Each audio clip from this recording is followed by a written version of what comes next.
وبرکاتہ۔ الحمدللہ وحدہ والصلاۃ والسلام علی من لا نبی بعد، اما بعد۔ یا ایھا اعوذ باللہ من الشیطان الرجیم، بسم اللہ الرحمن الرحیم۔ یا ایھا الذین آمنوا اتقوا اللہ وقولوا قولا سدیدا یصلح لکم اعمالکم ویغفر لکم ذنوبکم ومن یطع اللہ ورسولہ فقد فاز فوزا عظیما۔ آج جفر سینٹر کے اس 15 روزہ پروگرام میں جس عنوان پر کچھ کہنا چاہتا ہوں وہ عنوان ہے جشن عید میلاد النبی منانے کا شرعی اور دینی حکم۔ ویسے ایسے موضوع کو چھیڑنے کی ضرورت نہیں ہے، کیونکہ یہ ایسی چیز ہے جس کو اہمیت دینے کے لائق ہی نہیں ہے، لیکن چونکہ عوام کے اندر، سنی مسلمانوں کے اندر کچھ ایسی چیزیں اس تعلق سے پائی جاتی ہیں جن میں بدعت ہے، اور بدعت ہی نہیں بلکہ شرک تک بھی موجود ہے۔ سوال یہ ہے، اور اکثر لوگ سوال کرتے ہیں کہ کیا جشن عید میلاد النبی منایا جائے یا نہ منایا جائے، اور یہ سوال کرنے کے لائق بھی ہے، سمجھنے کے بھی لائق بھی ہے۔ تو اسی چیز کو میں واضح کرنا چاہتا ہوں۔ اللہ تعالیٰ مجھے حق کہنے کی توفیق بخشے اور ہم سب کو حق سننے کی توفیق بخشے، آمین، اور عمل کرنے کی توفیق بخشے، آمین۔ چند بنیاد اس چیز کو سمجھنے کے لیے کہ جشن عید میلاد النبی منانا دینی حیثیت سے کیسا ہے، اس کے سمجھنے کے لیے چند بنیادی چیزوں کا سمجھنا ضروری ہے۔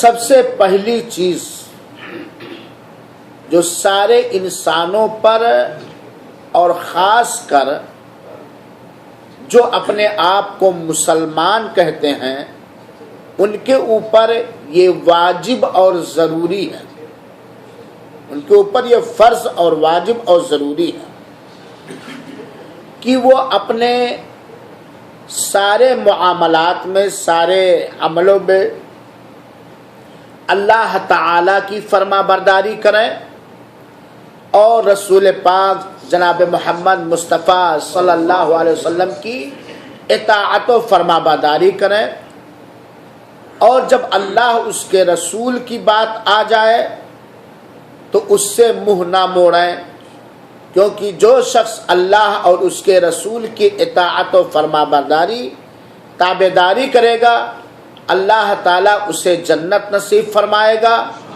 اور جو شخص اللہ اس کے رسول کی فرما برداری سے منہ موڑے گا، نافرمانی کرے گا، اللہ تعالیٰ اسے سخت عذاب دے گا۔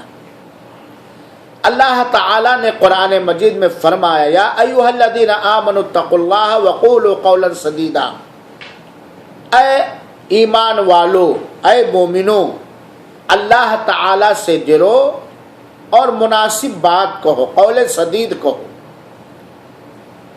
وَمَن يُطِعِ اللَّهَ وَرَسُولَهُ فَقَدْ فَازَ فَوْزًا عَظِيمًا، اور جس نے اللہ تعالیٰ اور اس کے رسول کی اطاعت و فرما برداری کی اسے بڑی کامیابی مل گئی۔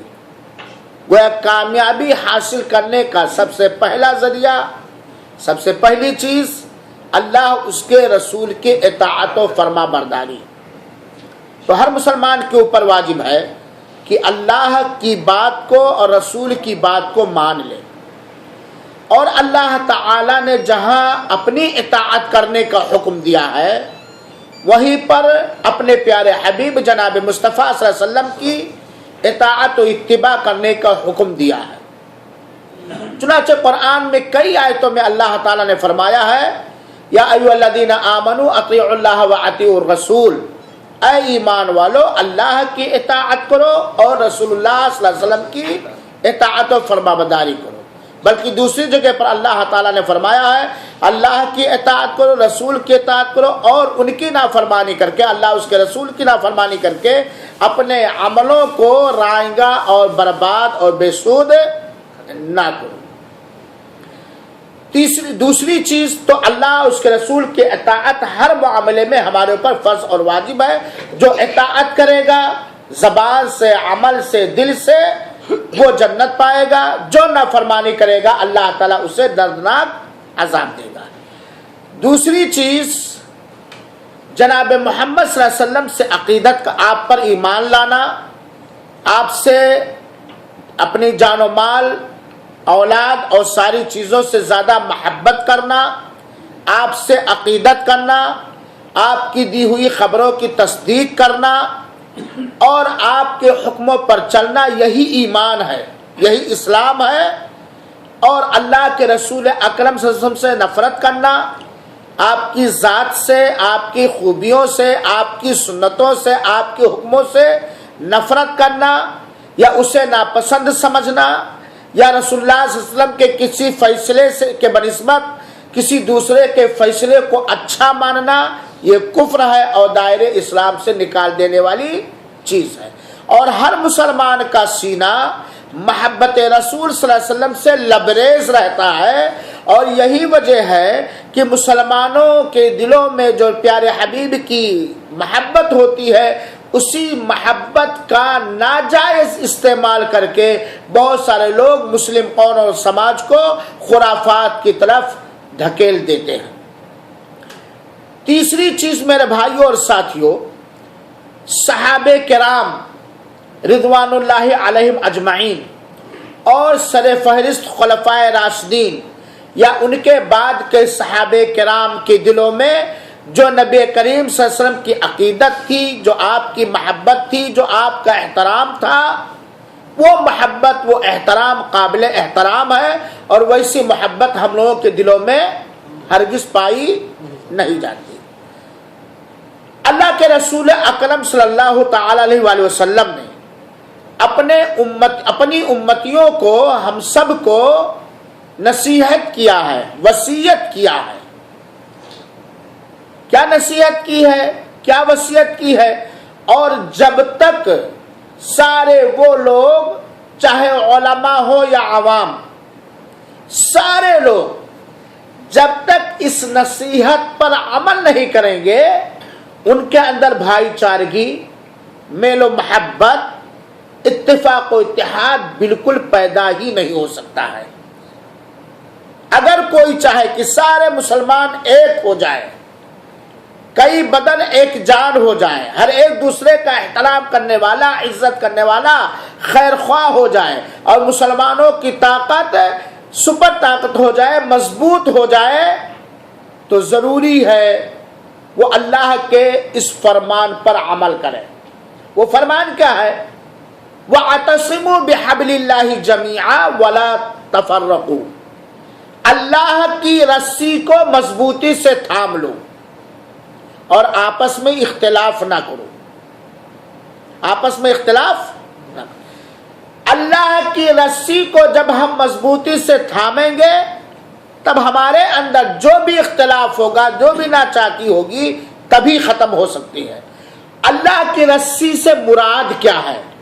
صحابہ کرام نے اس آیت کی تفسیر میں فرمایا ہے کہ اللہ کی رسی سے مراد قرآن کریم ہے اور نبی پاک صلی اللہ علیہ وسلم کی سیرت پاک اور سنت پاک ہے۔ دین لینے کے دو ہی اسٹیشن ہیں، سب سے بڑے دو ہی اسٹیشن ہیں اور دو چھوٹے اسٹیشن ہیں۔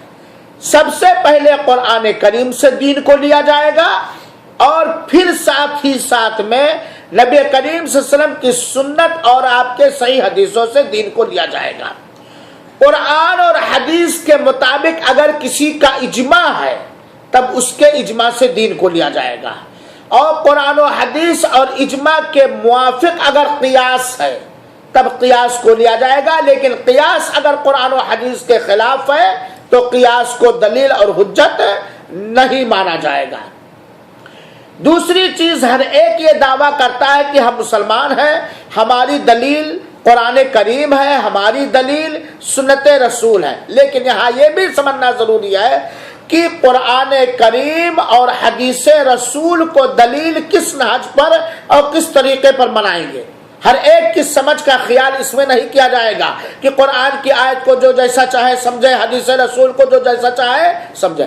قرآن و حدیث کو سمجھنے کے لیے ضروری ہے صحابہ کرام کی سمجھ کو کسوٹی بنانا۔ بس سمجھ میں آ رہی کہ نہیں؟ یعنی قرآن و حدیث کو اس طرح سمجھا جائے گا، قرآن و حدیث سے اس طرح دلیل لی جائے گی جس طرح صحابہ کرام نے سمجھا ہے، اور قرآن و حدیث سے صحابہ کرام نے دلیل لی ہے، کیونکہ قرآن و حدیث کے سب سے زیادہ سمجھنے والے اور پہلے مخاطب صحابہ کرام ہیں۔ دوسری جگہ اللہ کے رسول اکرم اللہ تعالیٰ نے نصیحت کی ہے، وَمَا آتَاكُمُ الرَّسُولُ فَخُذُوهُ وَمَا نَهَاكُمْ عَنْهُ فَانْتَهُوا، جو رسول تمہیں دے، صحابہ کرام کے ذریعے سے جو رسول کا دیا ہوا گرا قدر قیمتی تحفہ، قیمتی فرمان اور حکم آپ کو مل جائے وہ لے لو، اور جس سے آپ کو رسول پاک سے سب روک دے اس سے رک جاؤ۔ جو اللہ کے رسول نے دے اسے لے لو، اور جو اللہ کے رسول روک دیں جن چیزوں سے اس سے رک جاؤ۔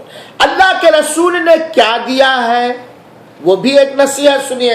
اللہ کے رسول اکرم صلی اللہ علیہ وسلم کی ایک صحیح حدیث ہے، فرمان رسول صلی اللہ علیہ وآلہ وسلم ہے، علیکم بسنتی وسنت الخلفاء الراشدین المہدیین عدوا علیہا بالنواجذ، تمہارے اوپر فرض ہے، واجب ہے، اور یہ نصیحت صرف صحابہ کرام ہی کے لیے نہیں ہے بلکہ قیامت تک آنے والے سارے لوگوں کے لیے ہے، سارے لوگوں کے لیے ہے۔ علیکم بسنتی، تمہارے اوپر لازم ہے کہ میری سنت کو اپناؤ، میرے طریقے پر چلو، میرے راستے پر چلو۔ کیا واجب ہے؟ میری سنت کو اپناؤ۔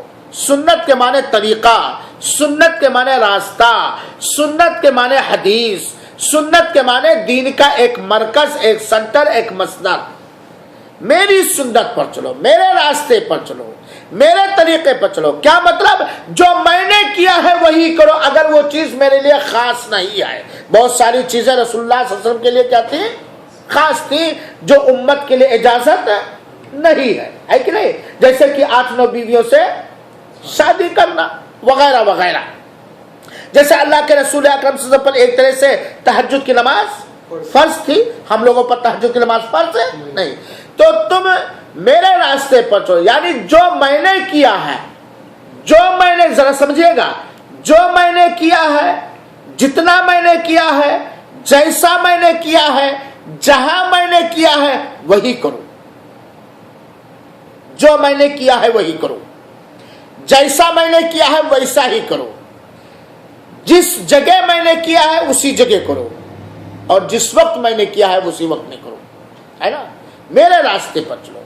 وَسُنَّتِ الْخُلَفَاءِ الرَّاشِدِينَ، اور میرے بعد جو خلیفہ ہوں گے، اور سارے مسلمان جانتے ہیں کہ علی الاتفاق ہدایت یافتہ خلیفہ یا خلفائے راشدین 4 مانے جاتے ہیں، ہے کہ نہیں؟ کتنے مانے جاتے ہیں؟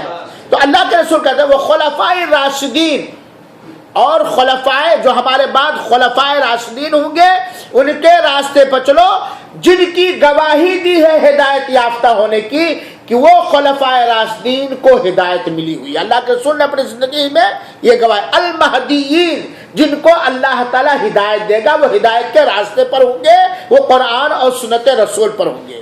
عدوا علیہا بالنواجذ، میری سنت کو، میرے طریقے کو، خلفائے راشدین کی سنت کو، ان کے طریقے کو اپنے دانتوں کی مضبوطی سے خوب اس پر گرہ لگا لو اور مضبوط پکڑ لو۔ تو پہلی بات، اللہ اس کے رسول کی اطاعت واجب و ضروری ہے، اور اللہ کے رسول نے جو دیا ہے اس سے لیا جائے گا، جو روک دیا جس سے رک دیا جائے گا۔ اللہ کے رسول اکرم کی سنت کو اپنایا جائے گا، جو کچھ آپ نے کیا ہے یا کہا ہے یا کرنے کا حکم دیا ہے، اور خلفائے راشدین کی سنت کو بھی لیا جائے گا اور اسے دلیل بنائی جائے گی۔ اتنی بات سمجھنے کے بعد ایک اور بات سمجھ لیجئے موضوع کو سمجھنے کے لیے. اللہ تعالی نے قرآن مجید کے اندر بیان فرمایا ہے الیوم اکملت لکم دینکم واتممت علیکم نعمتی ورضیت لکم الاسلام دینا. یہ وہ آیت کریمہ ہے کہ یہودیوں نے کہا کہ اگر یہ آیت میرے اوپر اتری ہوتی تو میں اس دن کو جشن کا دن منا لیتا, عید کا دن منا لیتا, خوشیوں کا دن منا لیتا, میلے ٹھیلے کا دن منا لیتا, کیونکہ یہ آیت بڑی عظیم ترین ہے. یہ آیت کریمہ حجۃ الوداع کے موقع پر پیارے حبیب جناب محمد مصطفیٰ صلی اللہ علیہ وسلم پر عرفات کے میدان میں اتری تھی سن 10 ہجری میں. اللہ کے رسول نے ایک ہی حج کیا ہے, اسے حجۃ الوداع بھی کہا جاتا ہے کیونکہ اس کے وہی آپ کا آخری حج تھا, اور آپ صلی اللہ علیہ وسلم نے سن 10 ہجری میں حج کیا ہے اور سن 11 ہجری میں آپ صلی اللہ علیہ وسلم کی وفات پرملال ہوئی ہے. تو یہ عرفات کے میدان میں رسول اللہ صلی اللہ علیہ وسلم پر یہ آیت کریمہ اتری, جس کا ترجمہ سادہ سے یہ ہے الیوم آج کے دن اکملت لکم دینکم تمہارے لیے دین کو مکمل کر دیا ہے. تمہارے لیے سارے انسانوں کے لیے دین کو مکمل کر دیا ہے. اب اس میں کسی قسم کے گھٹانے بڑھانے, پیوند نکالنے, کاٹنے پیٹنے, پھول مالا لگانے یا چکتی لگانے کی گنجائش نہیں ہے. اور دین سے مراد یہاں کون سا دین ہے؟ اللہ تعالیٰ نے کہا آج کے دن میں نے تمہارے اوپر دین کو مکمل کر دیا ہے. دین سے مراد کون سا دین ہوگا؟ کیونکہ اللہ تعالیٰ کے آگے اللہ تعالیٰ کہتا ہے کون سا دین میں نے مکمل, وَرَضِيتُ لَكُمُ الْإِسْلَامَ دِينًا, اور میں نے تمہارے لیے اسلام دین کو چوائس کیا ہے. میں نے تمہارے لیے اسلام دین کو پسند کیا ہے, یعنی تم اسلام دین اسلام کے مطابق پوری زندگی اپنی گزارنا. میں نے جو دین پسند کیا ہے وہ کون سا دین ہے؟ دین اسلام. وَرَضِيتُ لَكُمُ الْإِسْلَامَ دِينًا, اور میں نے تمہارے لیے, اور اس سے پہلے اللہ تعالیٰ نے کہا وَأَتْمَمْتُ عَلَيْكُمْ نِعْمَتِي, دین کو تمہارے لیے مکمل کر کے میں نے تمہارے اوپر اپنی ساری نعمت کو مکمل کر دیا, کیونکہ اس سے بڑھ کر کوئی نعمت نہیں ہو سکتی ہے کہ اللہ تعالیٰ نے اپنی طرف سے جیسا چاہا جتنا چاہا اتنا دین بنا دیا اور مکمل بنا دیا. بات کے لوگوں کو جھگڑا کرنے کی گنجائش نہیں دی, اختلاف کرنے کی گنجائش نہیں دی کہ یہ اس کو دین سے نکال دو جس کو تم دین کہتے ہو, یا یہ چیز بڑی اچھی لگتی اس کو دین میں ڈال دو. مکمل کر دیا. تو دین اسلام ہمارا مکمل ہو چکا. کب؟ نبی کریم صلی اللہ علیہ وسلم کے دور ہی میں. نبی کریم صلی اللہ علیہ وسلم کے دور میں. اس سے پتہ یہ چلا میرے مسلمان سیدھے سادھے بھائیوں, نوجوانوں, کہ جو اللہ کے رسول نے جتنا کیا ہے, جیسا کیا ہے, جس موقع پر کیا ہے, وہی دین ہے. اور اگر کوئی ایسی چیز جو اللہ کے رسول نے نہیں کیا ہے, پوری زندگی میں ایک بار بھی نہیں, نہ کرنے کا حکم دیا ہے, تو چاہے اس کو ہم اچھا سمجھیں یا چاہے ہم اس کو برا سمجھیں, اگر کوئی دوسری نئی چیز پائی جاتی تو وہ دین نہیں ہو سکتا. ہو سکتا دین نہیں ہو سکتا نا. جیسے مثال کے طور پر آج کا دین کیا ہے کہ نماز میں خانہ کعبہ کو اپنا قبلہ بناؤ. اب اگر کوئی کہے یار ایسا کیوں نہ کیا جائے کہ بیت المقدس بھی اپنا پہلا قبلہ رہ چکا ہے, قبلہ اول. ظہر کی نماز میں 2 رکعت خانہ کعبہ کی طرف منہ کر کے پڑھ لیا جائے اور 2 رکعت بیت المقدس کی طرف کر کے پڑھ لیا جائے, وہ بھی تو قبلہ نبیوں کا رہا ہے, سارے نبیوں کا وہ قبلہ رہا ہے. کوئی اگر کہے تو ہم کہیں گے نہیں, تمہاری بات نہیں مانیں گے, کیونکہ اللہ کے رسول نے بھی ہمارے بیت المقدس کی طرف قبلہ بنا کر کے نماز پڑھا جب تک رب نے اجازت دی, اور جب رب نے خانہ کعبہ کو قیامت تک کے لیے قبلہ بنا دیا تو اب کوئی دوسرا قبلہ ہم نہیں اپنائیں گے. اگر تم ایسا کرو گے تو تمہاری نماز نہیں ہوگی, کیونکہ رسول کا عمل آخری عمل اس پر رہا ہے. بات سمجھ آ گئی؟ تو دین مکمل ہو چکا ہے میرے بھائیو ساتھیو. اب اگر کوئی چیز, نئی چیز جو رسول اکرم صلی اللہ علیہ وسلم کے زمانے میں, آپ کی سنت میں, آپ کے فرمان میں نہیں ہے تو ہم اس کو دین نہیں مانیں گے، چاہے کوئی مفتی صاحب کا ہے، چاہے کوئی عالم صاحب کا ہے، چاہے کوئی نیتا جی کا ہے، چاہے جو بھی کا ہے، کیونکہ ہمارے لیے اللہ اور اس کے رسول، اللہ ہمارے لیے ہر حیثیت سے کافی ہے اور ہمارے رسول ہماری گائیڈ کے لیے کافی ہے۔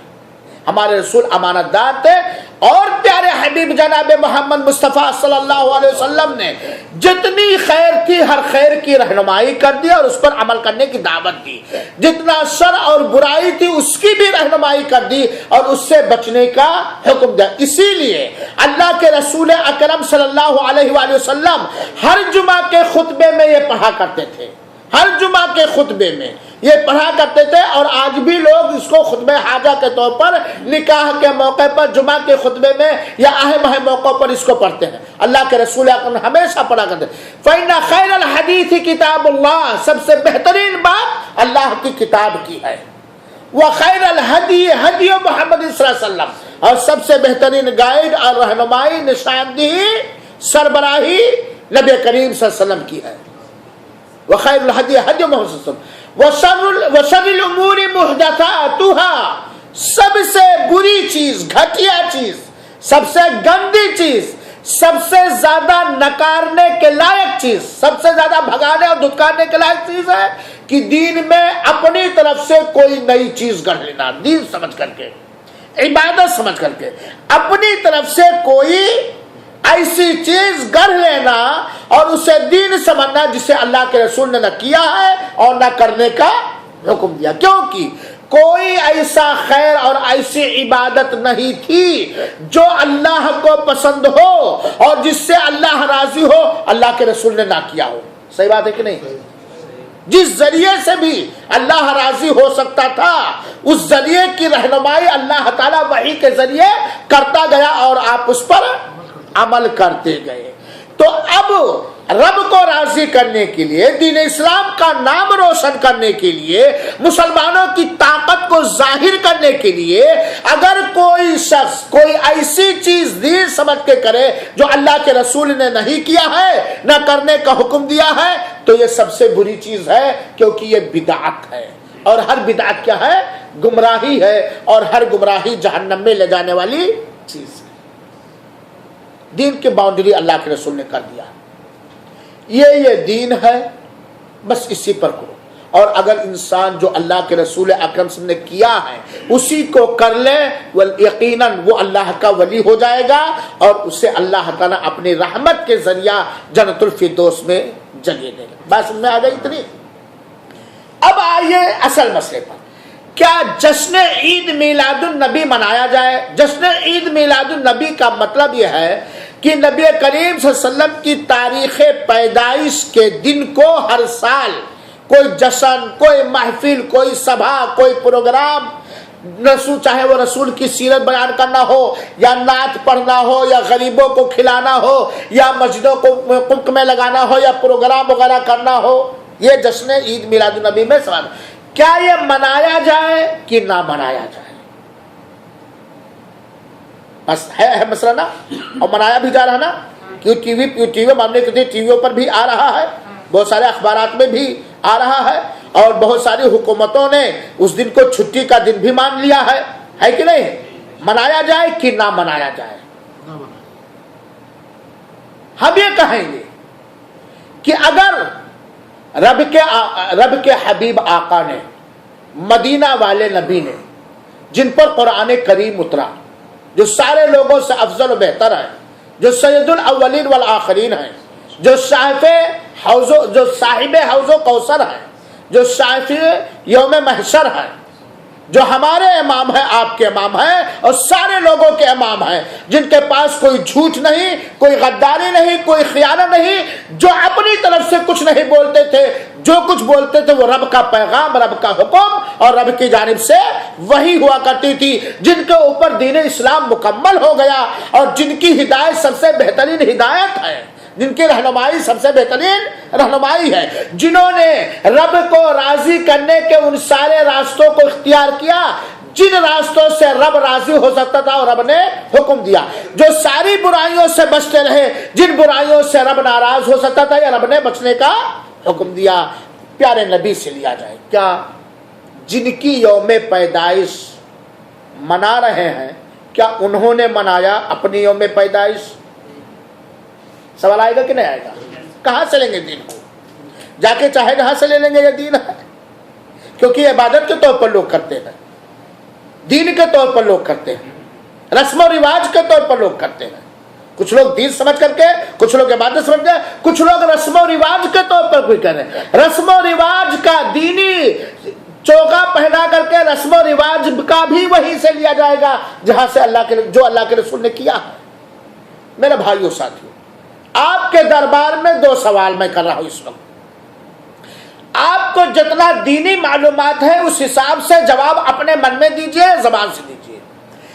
ایک وہ دن ہے جس دن اللہ کے رسول پیدا ہوئے ہیں، جبکہ جس وقت اللہ کے رسول پیدا ہوئے تھے آپ کی ماں کو وہ تکلیف نہیں ہوئی تھی جو عام طور پر عورتوں کو بچے کے پیدائش کے موقع پر تکلیف ہوتی ہے کہ نہیں؟ اللہ جانتا تھا کہ آپ آگے کیا ہوں گے، اللہ کے علاوہ کوئی نہیں جانتا تھا کہ آپ آگے کوئی جانتا تھا؟ یہ سب جانتے تھے کہ ایک آخری نبی آئے گا، لیکن کوئی یہ جانتا تھا کہ آخری نبی آج پیدا ہو گئے ہیں؟ ایک وہ دن ہے جس دن اللہ کے رسول پیدا ہوئے ہیں، بس میں آ رہی ہے. ایک وہ دن ہے کہ اس ذات گرامی کے پیدا ہونے کے 40 سال بعد آپ کو سورہ اقرا کی شروع کی چند آیتوں کے ذریعے آپ کو نبی بنایا جا رہا ہے، رسول بنایا جا رہا ہے، آخری نبی اور آخری رسول بنایا جا رہا ہے. آج کا دن وہ دن ہے جس دن رب کی وحی آئی ہے آپ کے پاس، جبریل امین زانوئے تلمس طے کر رہے ہیں آپ کے پاس. ایک دن وہ بات سمجھ میں آئی کہ نہیں؟ ایک دن وہ ہے جس دن اللہ کے رسول پیدا ہوئے ہیں. دوسرا دن کون سا دن ہے؟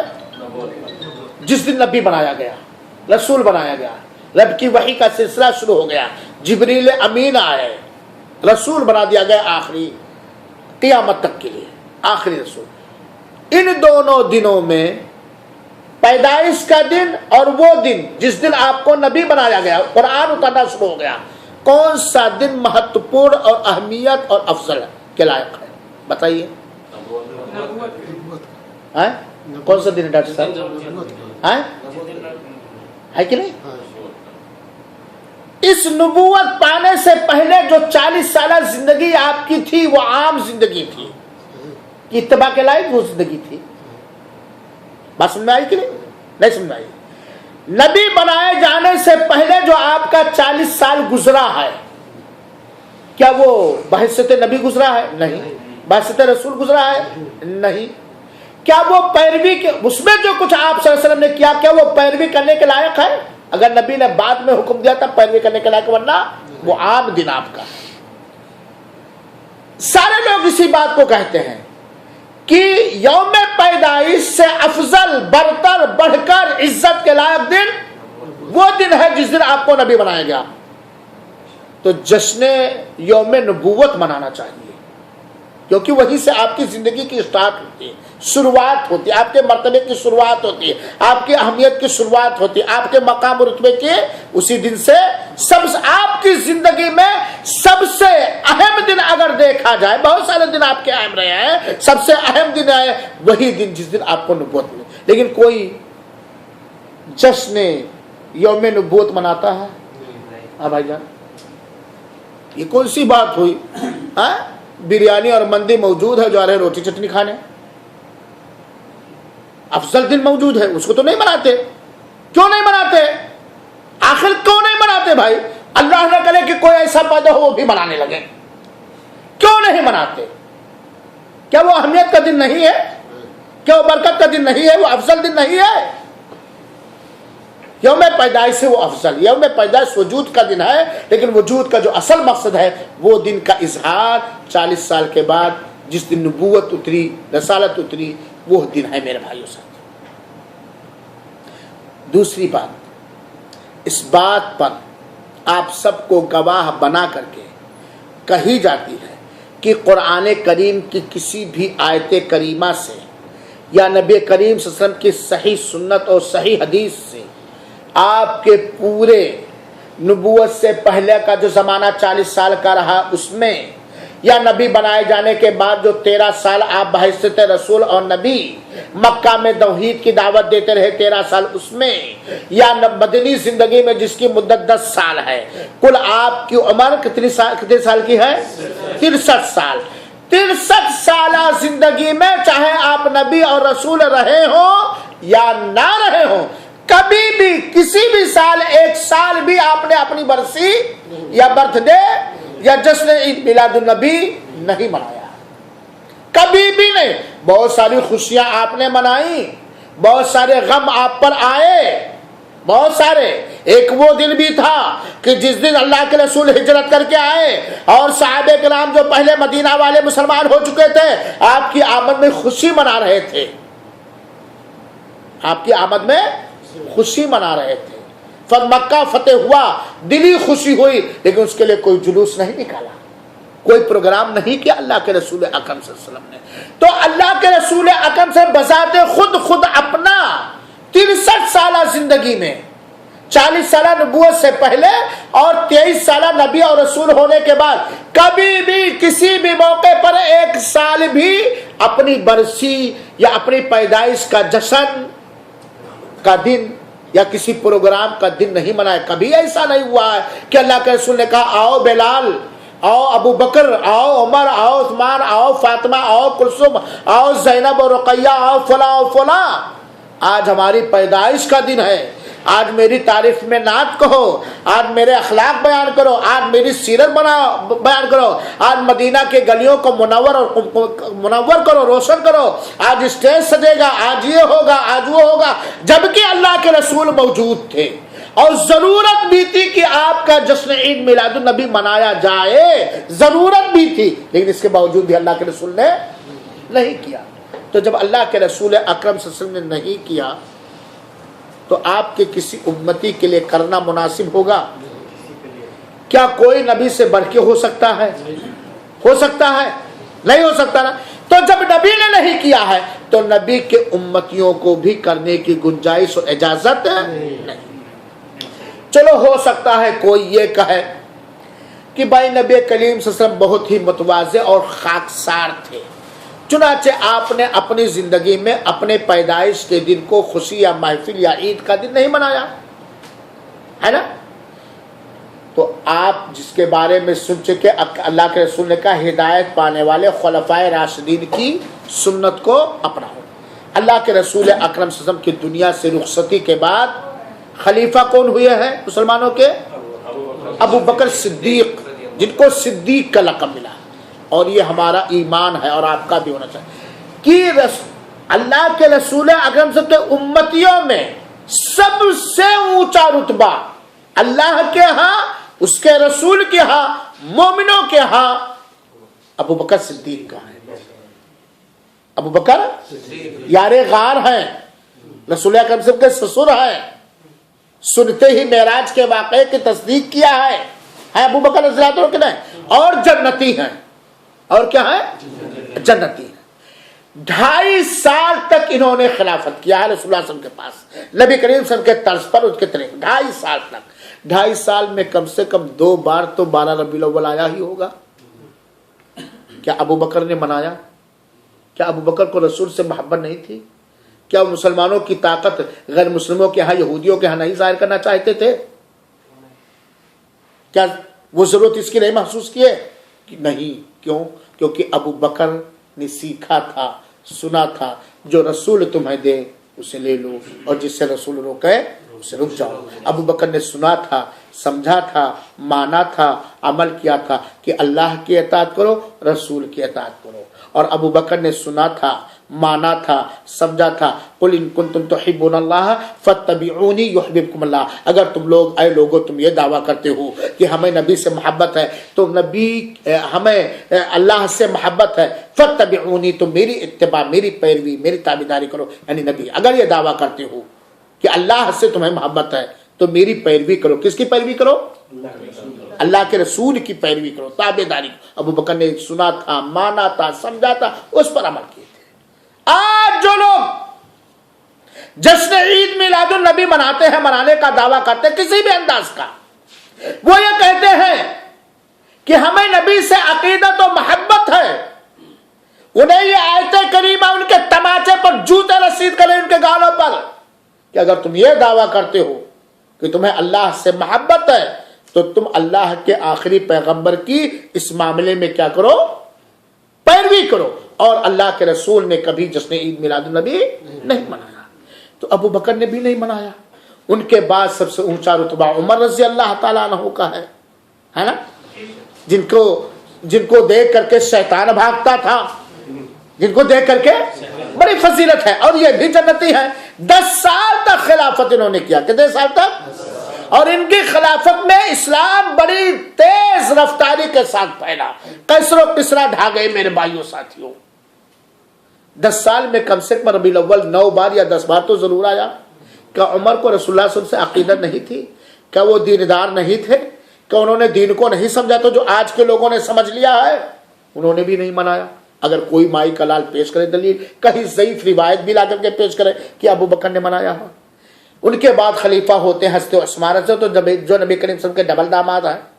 اس کے بعد خلیفہ ہوتے ہیں حضرت علی رضی اللہ عنہ، اللہ کے رسول کے داماد ہیں، انہوں نے بھی اپنی مدت خلافت میں نہیں منایا۔ یعنی سب 11 ہجری میں اللہ کے رسول کا انتقال پرمنال ہوا، اور یہ چاروں خلیفہ کی حکومت، بادشاہت، خلافت 40 ہجری تک رہی۔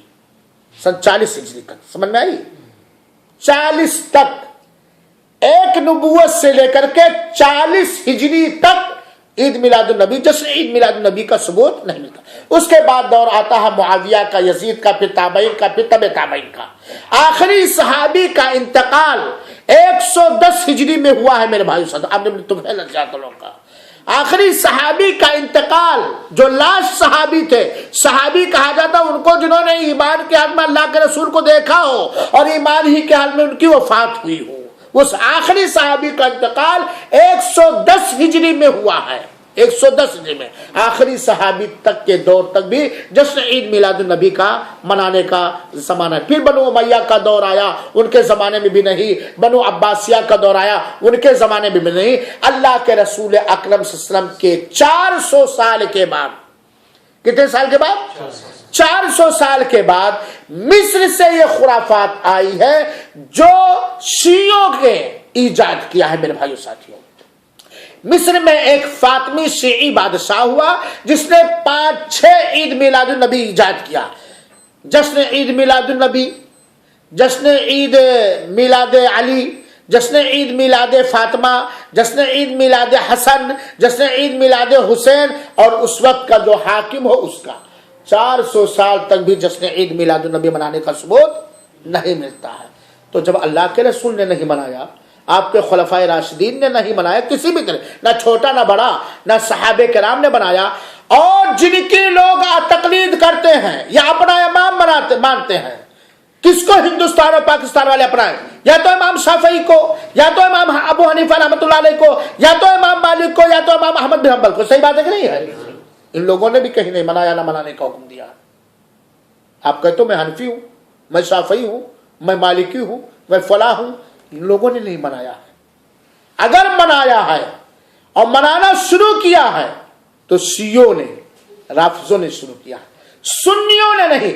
انہی کے چور دروازے سے سنی مسلمانوں میں یہ چیز آ گئی، اور آج کے زمانے میں اور بعد میں اور زیادہ اس کو ہائی لائٹ اس لیے کیا جاتا ہے، مختلف وسوسے دے کر کے، مختلف شبہات دے کر کے، کہ اس سے ایسے لوگوں کی جو اس کو ہائی لائٹ کیے ہیں ان کی آمدنی ہے میرے بھائیو ساتھیوں، ان کی کیا ہے؟ آمدنی۔ لہذا میرے بھائیو ساتھیوں، اللہ کے رسول اکرم صلی اللہ علیہ وسلم نے اپنی تاریخ پیدائش منائی، نہ اپنی اولاد کی، نہ اپنی بیویوں کی، اور نہ ہی کسی کی۔ اور جس دن لوگ اللہ کے رسول کی یوم پیدائش مانتے ہیں وہی یوم وفات بھی ہے۔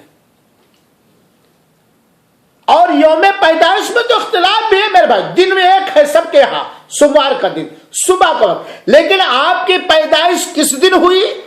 12 ربیع الاول کو کہ 9 ربیع الاول کو؟ اس میں اختلاف ہے تاریخ کی کتاب لکھنے والوں میں، سیرت کی کتاب لکھنے والوں میں میرے بھائیوں۔